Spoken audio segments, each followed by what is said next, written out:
ഇവിടെ വർത്തമാന കാലത്ത് പ്രധാനമായിട്ട് നമുക്ക് ചിന്തിക്കാനുള്ളതും ചിന്തിക്കപ്പെടേണ്ടതുമായ രണ്ട് വസ്തുതകൾ ഇവിടെ നിലനിൽക്കുന്നു നമ്മുടെ കേരളത്തിൽ. ഒന്ന് മുല്ലപ്പെരിയാർ, രണ്ട് വയനാട് ദുരന്തം. ആദ്യം മുല്ലപ്പെരിയാറിനെ സംബന്ധിച്ച് നമുക്ക് എല്ലാവർക്കും ഏകദേശം ഒരു ഐഡിയ അറിയാം എന്നാണ് വിശ്വസിക്കുന്നത്. അറിയാമെന്ന് കരുതുന്നു. എല്ലാ ദിവസങ്ങളിലും പത്രങ്ങളിലൊക്കെ ഈ വിഷയത്തെ സംബന്ധിച്ച് ഒന്നല്ലെങ്കിൽ രണ്ട് കോളമെങ്കിലും വാർത്തകൾ വരാറുണ്ട്. മുല്ലപ്പെരിയാർ ഡാമിന്റെ നിർമ്മാണവുമായി ബന്ധപ്പെട്ടിട്ടുള്ള കഥകൾ പറയുമ്പോൾ ആദ്യത്തെ കളവുകളാണ് നമുക്ക് മനസ്സിലാക്കാൻ കഴിയുന്ന വസ്തുത. 1888 പാട്ടക്കരാറിന്റെ അടിസ്ഥാനത്തിൽ ശ്രീ അന്നത്തെ തിരുവിതാംകൂർ മഹാരാജാവായിട്ടുള്ള രാമവർമ്മ തിരുമുൽപ്പാടി തന്റെ ഹൃദയരക്തം കൊണ്ടാണ് ഇത് തുല്യം ചാർത്തിയത് എന്ന് പറയുകയുണ്ടായി എന്ന് നമ്മൾ കരുതുന്നത്. അത് കരുതുന്നല്ല, നമുക്ക് നമ്മളെ പറഞ്ഞു പഠിപ്പിച്ചിട്ടുള്ള വസ്തുതയാണ്. അതിൽ ഒരു തിരുത്തലുകളുണ്ട്. കാരണം ഈ പാട്ടക്കരാർ ഒപ്പിടുന്ന സന്ദർഭത്തിൽ തിരുമുൽപ്പാട് അവർ ജീവിച്ചിരിപ്പില്ലായിരുന്നു എന്നുള്ള സത്യം ഞാനിപ്പോൾ ഉൾപ്പെടുത്തുവാണ്. അദ്ദേഹം മരിച്ചിട്ട് 14 മാസത്തിന് ശേഷമാണ് ഇങ്ങനെ ഒരു കരാർ, മുല്ലപ്പെരിയാറുമായി ബന്ധപ്പെട്ട കരാർ ഒപ്പുവയ്ക്കുന്നത്.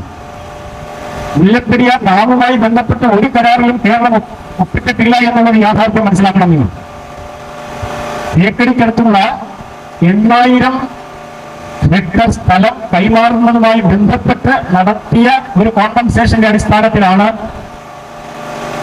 ആ പാട്ടക്കരാർ ഒപ്പിടുന്നത്.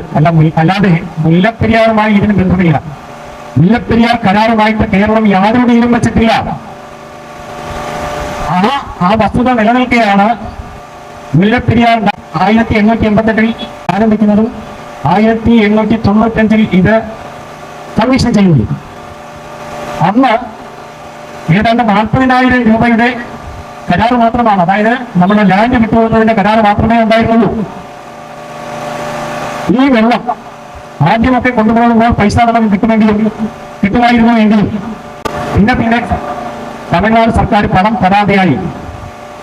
അങ്ങനെ ബാർഗെയിനിങ്ങിന്റെ അടിസ്ഥാനത്തിൽ 5 തെങ്ങ് കോട്ട തമിഴ്നാടിന്റെ കസ്റ്റഡിയിലായിരുന്നു. അത് തിരിച്ച് ആവശ്യപ്പെട്ടുണ്ടായി കേരള സർക്കാർ. അങ്ങനെ ചില ഡീലിന്റെ അടിസ്ഥാനത്തിലാണ് വീണ്ടും ഈ കരാറ് പുതുക്കപ്പെടുന്നത്. ഇത് നിർമ്മിച്ച എഞ്ചിനീയർ ക്യാപ്റ്റൻ പെന്നിക്കുക്ക് എന്ന് പറഞ്ഞ പേരുകാരനായ ഒരു മനുഷ്യനാണ്, ലണ്ടനിലുള്ളതാണ്. അദ്ദേഹം ഇതിന്റെ പണി ആരംഭിക്കുന്ന സന്ദർഭത്തിൽ 2 പ്രാവശ്യം ഇത് പൊട്ടിപ്പൊളിഞ്ഞു പോയതാണ്. ഏകദേശം 1800 സംതിങ് ആൾക്കാർ പ്രത്യക്ഷമായും എന്നുവെച്ചാൽ റിക്കാർഡിക്കലായിട്ട് മരണപ്പെട്ടു. 5000-ലധികം ആൾക്കാർ റിക്കാർഡിക്കലല്ലാതെ മരണപ്പെട്ടു. അങ്ങനെ ഈ ഒരു സ്കീം വേണ്ട എന്ന് വെച്ചതാണ്. അതിനുശേഷം പെന്നിക്കോക്കിന്റെ നിർബന്ധപ്രകാരം അദ്ദേഹം ലണ്ടനിൽ പോയി അദ്ദേഹത്തിന്റെ സ്വത്തൊക്കെ വിറ്റ് തിരിച്ചു വന്ന ഡാം കെട്ടിയതെന്നാണ് പറയപ്പെടുന്നത്. അതിൽ യാതൊരു അടിസ്ഥാനവും ഇല്ലല്ലോ. അങ്ങനെ പഠിക്കരുത്. അദ്ദേഹത്തിന്റെ വീട് വിറ്റും വസ്തു വിറ്റൊന്നും കൊണ്ടുവന്ന ഡാം പണിഞ്ഞതല്ല. അങ്ങനെ പണിഞ്ഞ 1895 ഇത് ഇൻസ്റ്റാൾ ചെയ്തു. പെന്നിക്കോക്കിനെ സംബന്ധിച്ച് അദ്ദേഹത്തിന്റെ ഒരു സ്വപ്നം സാക്ഷാത്കരിച്ചു. പക്ഷേ ഇന്ന് നമ്മൾ കേരളം അനുഭവിക്കുന്ന ഒരു വസ്തുത, അത് പെന്നിക്കോക്ക് പറഞ്ഞതാണ്. ഇതിന്റെ കാലാവധി 50 വർഷമാണ്. 50 വർഷത്തെ കാലാവധിക്കാണ്. അത്രയേ ഉള്ളൂ. ഇത് നിലനിൽക്കുകയേ ഉള്ളൂ. അത് സുട്ടിയും ചുണ്ണാമ്പുകളും അതൊക്കെ ഇട്ട് തൽക്കാലത്തേക്ക് രൂപപ്പെടുത്തിയ ഒരു കണക്കെട്ടാണത്. അത് പിരമിഡിന്റെ ആകൃതി. അതുകൊണ്ട് ഇത് പൊളിഞ്ഞു പോകാൻ സാധ്യതയില്ലെന്നാണ് ഇപ്പോൾ ചില ആൾക്കാർ പറയുന്നത്. ഈജിപ്തിലെ പിരമിഡുകൾ 5000 വർഷങ്ങൾക്ക് പഴക്കമുള്ള ഈജിപ്തിലെ പിരമിഡുകൾ പലത് മുടിഞ്ഞു പോയി കഴിഞ്ഞിരിക്കുന്നു. 70 വർഷം മാത്രം പ്രായമുള്ള ബാംഗ്ലൂരിലെ കർണാടകത്തിലെ സുഗ്നി ചുണ്ണാമ്പുകളിൽ രൂപപ്പെടുത്തിയ ഒരു അണക്കെട്ട് ഈ അടുത്ത കാലത്ത് പൊട്ടി. വലിയ ആളപായം ഉണ്ടായില്ലെങ്കിൽ ഒരു സേഫ്റ്റി പ്രിപ്പറേഷൻ നടത്തിയതിന്റെ അടിസ്ഥാനത്തിൽ വലിയ ആളപായം ഉണ്ടായില്ല എന്നുള്ളത് ദൈവത്തിന്റെ ഒരു കൃപയായി നമുക്ക് മനസ്സിലാക്കേണ്ടതായിട്ടുള്ളൂ. ഇത് 130 വർഷം കഴിഞ്ഞിട്ടുള്ള ഡാമാണ് മുല്ലപ്പെരിയാർ ഡാം. ഇപ്പോഴും പറയുന്ന വസ്തുത അതിൽ ബലക്ഷയമില്ല, ഒട്ടുമില്ല എന്നാണ്. ആശങ്കപ്പെടാനുള്ള യാതൊരു സാധ്യതയും ഇല്ല എന്ന് പറയുന്നു. ആർക്കാണ് ആശങ്കപ്പെടാൻ അവകാശമില്ലാത്തത്, അല്ലെങ്കിൽ ആശങ്കപ്പെടാൻ ഒന്നുമില്ല എന്ന് പറയുന്നത്? ഈ പറയുന്നവർക്കാണോ അതോ നാട്ടുകാർക്കാണോ? അതൊരു പ്രസക്തമായ ചോദ്യമാണ്. മുല്ലപ്പെരിയാറിനെ സംബന്ധിച്ച് നമ്മൾ വളരെയേറെ ആശങ്കയോട് തന്നെ നോക്കിക്കാണേണ്ടതായിട്ടുണ്ട്. കാരണം അനുപ്രാന്ത് പൊട്ടുന്നതിന്റെ 15 ഇരട്ടി ശക്തിയോടുകൂടി ഈ മുകളിൽ നിന്ന് പൊട്ടി വന്നാൽ താഴേക്ക് വരും, സംശയമില്ല. 5 ജില്ലകൾ പോകുമെന്നാണ് ആൾക്കാർ പറയുന്നെങ്കിൽ തന്നെ അതൊന്നുമല്ല. ലക്ഷമായി 5 ജില്ലകൾ നഷ്ടപ്പെടുന്നത് യാഥാർത്ഥ്യമെങ്കിലും പരോക്ഷമായി കേരളത്തെ ആകെ പിടിച്ചു നിൽക്കാൻ ഒന്നുമില്ല. കേരളത്തെ കംപ്ലീറ്റ് നാശത്തിലേക്ക് നയിക്കാൻ കഴിയുന്ന ഒരു അണക്കെട്ടാണ് മുല്ലപ്പെരിയാർ അണക്കെട്ട് നോക്കണം. ഈ വസ്തുത നിലനിൽക്കെ ആശങ്കപ്പെടാനൊന്നും അവകാശമില്ല എന്ന് സാധാരണ ജനങ്ങളായിട്ടുള്ള കേരളത്തോട് പറയുന്ന വസ്തുത എങ്ങനെയാണ് നാം വിശ്വസിക്കേണ്ടത്? ഇവിടെ സാക്ഷരർ മുതൽ നിരക്ഷരർ വരെ ഏത് കാര്യത്തിലും പ്രതികരിക്കുന്ന ഒരു നാടാണ് നമ്മുടെ കേരളം. പക്ഷെ ഈ കാര്യത്തിൽ മൗനം വീക്ഷിക്കുന്നത് എന്തുകൊണ്ടാണ്? ഏതെങ്കിലും ഒരു ചെറിയ കാര്യം വന്നു കഴിഞ്ഞാൽ, അതായത് ഈച്ച മൂടിയാൽ സമരങ്ങൾ അടിച്ചുവിടുന്ന ഒരു നാടാണ് നമ്മുടെ കേരളം. ആ വസ്തുത നമ്മൾ നോക്കിനോക്കി മുല്ലപ്പെരിയാർ എന്ന ഒരു ഭീമാകാരമായ മഹാമേഖലയും നമ്മുടെ പണിക്ക് മുകളിൽ നിന്നിട്ട് ആശങ്കപ്പെടാൻ അവകാശമില്ല, അല്ലെങ്കിൽ ആശങ്കപ്പെടുന്ന ഒരു കാര്യമില്ല, ആശങ്കയുടെ കാര്യമില്ല എന്ന് പറയുന്ന കാരണം എന്താണ് എന്നുള്ളതിനെ സംബന്ധിച്ച് നാം വിലയിരുത്തുന്നതായിട്ടുള്ളൂ. രണ്ടാമത്തെ വിഷയം തീർച്ചയായും നമ്മളുടെ വയനാട് ദുരന്തം ഭൂകമ്പ സാധ്യത ഒട്ടുമില്ലാത്ത ഒരു സ്ഥലമായിരുന്നു നമ്മുടെ കേരളം. പഴയ കാല ചരിത്രം, കേരളത്തിന്റെ ചരിത്രം, തിരുവിതാംകൂറിന്റെ ചരിത്രം ഒക്കെ ഉള്ള പുസ്തകങ്ങളുണ്ട്. അതിലൊക്കെ പറഞ്ഞിട്ടുള്ള കാര്യങ്ങൾ ഇവിടെ ഭൂകമ്പ സാധ്യത തീരെ ഇല്ലാത്ത ഒരു സ്ഥലമാണ്. ഭൂകമ്പത്തെ കുറിച്ചൊന്നും തന്നെ ആ പുസ്തകത്തിൽ പറയുന്നില്ല. ഭൂകമ്പം വന്നിട്ടുണ്ടോ എന്നുള്ളതിനെ സംബന്ധിച്ച് ആ പുസ്തകത്തിൽ പ്രതിപാദിക്കുന്നില്ല. അതിന്റെ കാരണം ആ കാലഘട്ടത്തിൽ, സംഘകാല ആ കാലഘട്ടത്തിൽ ഭൂകമ്പം തീരെ ഇല്ലായിരുന്നു എന്ന് തന്നെയാണ് നമ്മൾ മനസ്സിലാക്കേണ്ടത്. പക്ഷേ 1979 മുതൽ 2011 വരെയുള്ള കാലഘട്ടം പരിശോധിക്കുമ്പോൾ ചെറുതും ഇടത്തരവുമായ 22 ഭൂകമ്പങ്ങൾ നമ്മുടെ കേരളത്തിലുണ്ടായി. അതും ഈ ലാബ് സൈറ്റിൽ സമീപ പ്രദേശങ്ങളിലാണ് ഭൂകമ്പങ്ങൾ ഉണ്ടാകുന്നത്. അതാശങ്കയാണ്. ഈ പശ്ചിമഘട്ട മലനിരകളിൽ അടിക്കടി ഉണ്ടാകുന്ന ഈ ഉരുൾപൊട്ടലിന്റെ കാരണം എന്താണ് നമ്മൾ ചിന്തിക്കേണ്ടതായിട്ടുണ്ട്. അപൂർവമായി സംരക്ഷിക്കപ്പെടുന്ന ഒരു പ്രദേശമാണ് വയനാട്.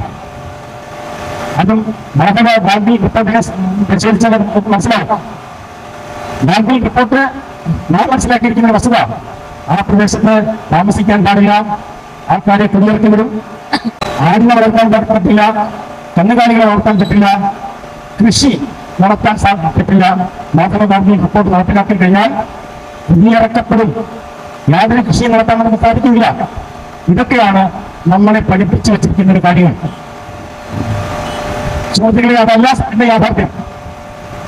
അദ്ദേഹം ഗുജറാത്ത്, ഗോവ, കർണാടക, തമിഴ്നാട്, കേരളം, മഹാരാഷ്ട്ര എന്നീ 6 സംസ്ഥാനങ്ങളെ ബേസ് ചെയ്ത് കിടക്കുന്ന, അതെങ്കിലും പിളർന്നു കിടക്കുന്ന ഒരു പ്രദേശമാണ് പശ്ചിമഘട്ട മേഖല എന്ന് പറയുന്നത്.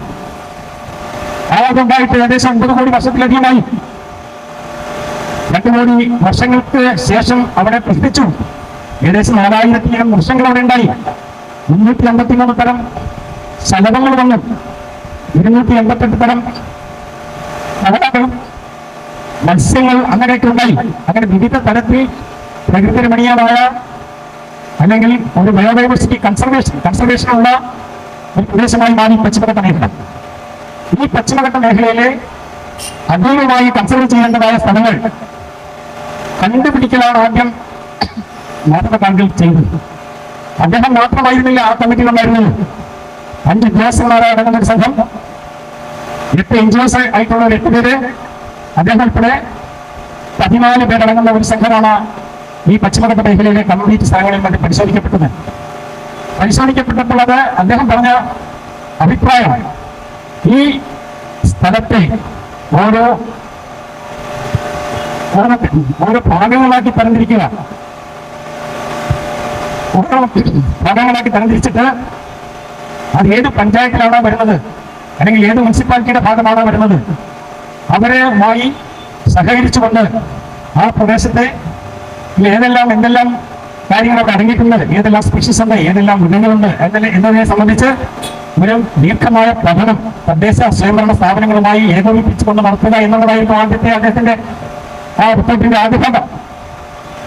അതിന്റെ അടിസ്ഥാനത്തിൽ ഇതിനെ 9.9 സ്ക്വയർ കിലോമീറ്റർ എന്ന കണക്കിന് ഒരു സമചതുരങ്ങളാക്കി ഇതിന് സമചതുരത്തിൽ ഉണ്ടാകുന്ന വസ്തുതകൾ മനുഷ്യൻ തുടങ്ങിയിട്ടുള്ള എല്ലാ ആവാസ വ്യവസ്ഥകളെയും പരിശോധിക്കപ്പെടുക എന്നുള്ളതായിരുന്നു അത് ആദ്യം ചെയ്തത്. അതിന്റെ അടിസ്ഥാനത്തിൽ 9.9 സ്ക്വയർ കിലോമീറ്റർ എന്ന് വെച്ചാൽ ഏതാണ്ട് 2700 ഹെക്ടർ സ്ഥലമുണ്ട്. നിസ്സാര വിളച്ചിലില്ല, അത്രയും ഭാഗമാണ്. അങ്ങനെ നടത്തിയിട്ട് അതീവമായി സംരക്ഷിക്കപ്പെടേണ്ടതായ സ്ഥലം കണ്ടെത്താം. അല്പമെങ്കിലും കുറഞ്ഞ രീതിയിൽ കൺസിഡർ ചെയ്യേണ്ട സ്ഥലങ്ങൾ കണ്ടുപിടിക്കാം, നോർമലായിട്ടുള്ള സ്ഥലങ്ങൾ കണ്ടുപിടിക്കാം. അങ്ങനെ 3 ടൈപ്പ് സ്ഥലങ്ങളായി കണ്ടുപിടിച്ചിട്ട് അത് ഏതെല്ലാം പഞ്ചായത്തിലാണ് വരുന്നത്, ആ പഞ്ചായത്തുമായി ബന്ധപ്പെട്ട് അതിനെ കൺസർവ് ചെയ്യുന്നതിന് വേണ്ടി, അതിനെ സംരക്ഷിക്കുന്നതിന് വേണ്ടിയിട്ടുള്ള നടപടികൾ കൂട്ടുത്തരവാദിത്വത്തോടുകൂടി നടപ്പിലാക്കുക എന്നുള്ള ലക്ഷ്യബോധത്തെ അടിസ്ഥാനമാക്കിയാണ് ശ്രീ മഹാത്മാ ഗാന്ധി അങ്ങനെ ഒരു സ്ട്രാറ്റജിക്ക് രൂപമെടുത്തത്. പക്ഷേ റിപ്പോർട്ടിനെ തമസ്കരിച്ചു വന്നു. റിപ്പോർട്ടിനെ അത് ഫേക്ക് ആണെന്ന് പറഞ്ഞുകൊണ്ട്, അത് തെറ്റാണെന്ന് പറഞ്ഞുകൊണ്ട്, ആൾക്കാരെ ഇറക്കി വിടുമെന്ന് പറഞ്ഞുകൊണ്ട് മോശം ഇറക്കി ആ റിപ്പോർട്ട് നടപ്പിലാക്കാൻ പറ്റാത്തൊരവസ്ഥയിലേക്ക് പോയി. അതുപോലെ തന്നെ സ്വാമിനാഥൻ റിപ്പോർട്ട് അതിനെ ബേസ് ചെയ്തത്. സ്വാമിനാഥൻ റിപ്പോർട്ടിൽ മഹാത്മാ ഗാന്ധി പറഞ്ഞിട്ടുള്ള ഒരു കാര്യവും അദ്ദേഹം തമസ്കരിക്കപ്പെട്ടിട്ടില്ല എന്നൊരു യാഥാർത്ഥ്യം ഞാൻ ഈ സന്ദർഭത്തിൽ പറയുകയാണ്. ഇത്തരം കെടുകാര്യസ്ഥതകൾ നമ്മുടെ ജനങ്ങൾ, നമ്മുടെ സഹോദരന്മാർ പറഞ്ഞ് ഫലിപ്പിക്കുന്നു എന്നുള്ളതാണ് വിചിത്രമായ സംഭവം. യഥാർത്ഥ വസ്തുതകൾ മറച്ചു വെച്ചുകൊണ്ട് നമ്മുടെ വികസന പ്രവർത്തനങ്ങൾ ആയാലും അല്ലാതെയുള്ള കാര്യങ്ങളിലും വെറും സമരമുഖത്തിൽ മാത്രം മുന്നിൽ കണ്ടുകൊണ്ട് പ്രവർത്തിക്കുന്ന ചില ആൾക്കാരെ സംബന്ധിച്ചിടത്തോളം ഉച്ചത്തോടു കൂടി മാത്രമേ അവരെ കാണാൻ കഴിയൂ. അത് രാഷ്ട്രീയക്കാരായാലും സാമൂഹ്യ പ്രവർത്തകരായാലും ആ ഒരു തരത്തിലേക്ക് കാണാൻ കഴിയുമെന്ന് ഞാൻ ഈ അവസരത്തിൽ പറയുകയാണ്. വയനാട് ദുരന്തത്തെ സംബന്ധിച്ച് നമുക്ക് മനസ്സിലാക്കാൻ കഴിയും എത്രയെത്ര ജീവനുകളാണ് മരിച്ചത്. അന്യ സംസ്ഥാന തൊഴിലാളികളുടെ കണക്കില്ല, അതുമായി ബന്ധപ്പെട്ട് അവിടെ ഒരു ടൂറിസ്റ്റുകളായി വന്ന് പോയവരുടെ കണക്കില്ല, ആരുടെയും കണക്കില്ല. 259 യഥാർത്ഥത്തിൽ അതാണ്. ആ പ്രദേശത്ത് മുല്ലക്കൈ എന്ന് പറഞ്ഞ പ്രദേശത്ത് സാധാരണ ഒരു സ്ക്വയർ കിലോമീറ്ററിൽ ഒരു ജീവിക്കുന്നതിന് ഒരു ക്യാരിങ് കപ്പാസിറ്റി ഉണ്ട്. 1631 അതിന്റെ ക്യാരിങ് കപ്പാസിറ്റി മനുഷ്യനെ സംബന്ധിച്ച് പറയാം. അവിടെ 2225 പേരെ താമസിക്കുന്നുണ്ട് ഒരു സ്ക്വയർ കിലോമീറ്റർ. അപ്പൊ ക്യാരിങ് കപ്പാസിറ്റി വെച്ച് നോക്കുകയാണെങ്കിൽ എത്രയോ കൂടുതലാണ് അതിന്റെ താമസം, എത്രയോ കൂടുതലാണ്. ഇതൊക്കെ അടിസ്ഥാനപ്പെടുത്തി എത്രയോ വർഷങ്ങൾക്ക് മുമ്പ് ഓരോരുത്തരെയും മുന്നോട്ട് വന്നിട്ടുണ്ട്. അവിടെ കൂടുതൽ താമസിക്കുന്നത് അത്ര ബുദ്ധിയല്ല, അത് എപ്പോഴായാലും പ്രകൃതി പ്രതികാരം തിരിച്ച് അത് നൽകും എന്നുള്ളതിനെ കുറിച്ചൊക്കെ പറഞ്ഞിട്ടുണ്ടായിരുന്നു. പക്ഷെ അതൊന്നും വകവയ്ക്കാതെയുള്ള ഒരു പ്രവർത്തനത്തിലേക്കാണ് ഇതിന്റെ ഫലമായിട്ടാണ് നമുക്ക് ദുഃഖമുണ്ട് ഇങ്ങനെയുള്ള ഒരു കാര്യം വന്നത്. ഇനിയെങ്കിലും ഇങ്ങനെയുള്ള ഒരു പ്രവർത്തനങ്ങൾ വരാതിരിക്കുന്നതിന് വേണ്ടി, ഇങ്ങനെയുള്ള ഭീകരമായ ഒരു അന്തരീക്ഷം കേരളത്തിൽ ഉണ്ടാകാതിരിക്കുന്നതിന് വേണ്ടി ഒരു മുൻകരുതൽ എടുക്കണം എന്നുള്ളതിനെ സംബന്ധിച്ചാണ് ഞാനിവിടെ സൂചിപ്പിച്ച വസ്തുത. അതുപോലെ തന്നെ ശാസ്താംകോട്ട തടാകത്തെ സംബന്ധിച്ച് ഞാൻ കഴിഞ്ഞ ഒരു മീറ്റിംഗിൽ പറഞ്ഞിട്ടുണ്ടായിരുന്നു. ഇതിന്റെ വാട്ടർ സ്പെൻഡ് ഏരിയ എന്ന് പറയുന്നത് 3.75 സ്ക്വയർ കിലോമീറ്റർ ആണ്. ഇത് 2 സ്ക്വയർ കിലോമീറ്ററുകൾ ഉണ്ടോ എന്നുള്ളത് സംശയമാണ്. അതുപോലെ തന്നെ 13.67 സ്ക്വയർ കിലോമീറ്റർ ഇതിന്റെ കാച്ച്മെന്റ് ഏരിയ ആണ്. ഇതിന് കാച്ച്മെന്റ് ഏരിയയിൽ ഇപ്പോൾ തടാക ശോഷണം വന്ന് അടിത്തട്ട് കാണുന്ന ഒരവസ്ഥയിലേക്ക് പോയിട്ടുണ്ട്. ഇനി ഈ തടാകം ഇവിടെ നിലനിൽക്കുന്നു എന്നുള്ളതിനെ സംബന്ധിച്ച് തന്നെ സംശയങ്ങൾ ഉളവാക്കുന്ന ഒരു വസ്തുതയാണ്. ഓരോ കാര്യങ്ങളിലും അത്തരത്തിലുള്ള കാര്യങ്ങൾ ജില്ലാ കളക്ടറെയും ബന്ധപ്പെട്ട അധികാരികളെയും ശാസ്താംകോട്ട സദാശിവം സാറ് രേഖാമൂലം അറിയിച്ചിട്ടുണ്ട് എന്നുള്ള വസ്തുത നിലനിൽക്കെ തന്നെ അതിനെ ഒന്നും വകവയ്ക്കാതെ, അതിനെ മുഖവിലേക്കെടുക്കാതെ നിരന്തരമായിട്ടുള്ള പ്രവർത്തനമാണ് ഇന്ന് സർക്കാർ ലെവലിൽ, കളക്ടറേറ്റ് ലെവലിൽ ചെയ്യുന്നത് എന്നത് ഞാനിവിടെ സൂചിപ്പിക്കുകയാണ്. അതുപോലെ തന്നെ കടലിനെ സംബന്ധിച്ചോളം നമുക്ക് പറയുകയാണെങ്കിൽ ഇന്നലെ ഒരു മീറ്റിംഗിൽ പങ്കെടുക്കാൻ പോയപ്പോൾ ഒരു സയന്റിസ്റ്റ്, മറൈൻ സയന്റിസ്റ്റ്, അവർ പറയുകയുണ്ടായി 2,72,000 കോടി കിലോ പ്ലാസ്റ്റിക് നമ്മുടെ സമുദ്രത്തിൽ ഡെപ്പോസിറ്റ് ചെയ്തിട്ടുണ്ട് എന്നാണ്. അതിനർത്ഥം കടൽ മരിച്ചു എന്നല്ലേ. ഏറ്റവും കൂടുതൽ ഓക്സിജൻ അന്തരീക്ഷത്തിലേക്ക് പ്രവർത്തിക്കുന്നത് കടൽ ചെടികളാണ് എന്ന് നമുക്കറിയാം. അതിന്റെ പുറത്താണ് ഈ പ്ലാസ്റ്റിക് ഐറ്റംസ് വന്ന് വീഴുന്നത്.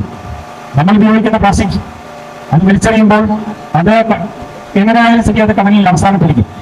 അതുപോലെ തന്നെ ഫിഷിംഗുമായി ബന്ധപ്പെട്ട ആൾക്കാരുടെ ഫിഷിംഗ് ഉപകരണങ്ങൾ നഷ്ടപ്പെട്ടതാണെങ്കിലോ വേസ്റ്റാക്കി വേണ്ടാന്ന് വെക്കുമ്പോഴോ അവർ കടലിലാണ് അത് ഡംപ് ചെയ്യാറുള്ളത്. അങ്ങനെ വന്നു കഴിഞ്ഞപ്പോൾ 1996 മുതൽ 2023 വരെയുള്ള കണക്കുകൾ പരിശോധിച്ചപ്പോൾ ഞാൻ ഈ പറയുന്ന അത്രയും ഫിഗർ ടണ്ണ് പ്ലാസ്റ്റിക് നമ്മുടെ കടലിൽ ഡെപ്പോസിറ്റ് ചെയ്തിട്ടുണ്ട്.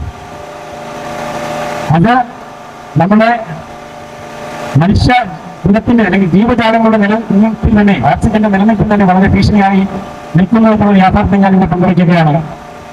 കേരളത്തിലെ പ്രസിഡന്റിന്റെ മരങ്ങൾ മാത്രമല്ല ഓക്സിജൻ അന്തരീക്ഷത്തിലേക്ക് വമിപ്പിക്കുന്നത്, അതിന്റെ എത്രയോ ഇരട്ടിയാണ് കടൽ ചെടികൾ, കടലിലുള്ള പായലുകൾ നമ്മളുടെ അന്തരീക്ഷത്തിലേക്ക് ഓക്സിജൻ വമിപ്പിക്കുന്നത് എന്ന് നാം നോക്കണം. ആദ്യമായി തന്നെ ജീവൻ ഉണ്ടായത് കടലിൽ നിന്നാണ്. കടലിൽ നിന്നും കരയിലേക്ക് ജീവൻ വന്നു, ജീവജാലങ്ങൾ വന്നു, അത് രൂപഭേദം വന്നു. അങ്ങനെയാണ് നാം ഈ കാണുന്ന എല്ലാ കാര്യങ്ങളും ഉണ്ടായത് എന്നുള്ളത് ഓർക്കണം.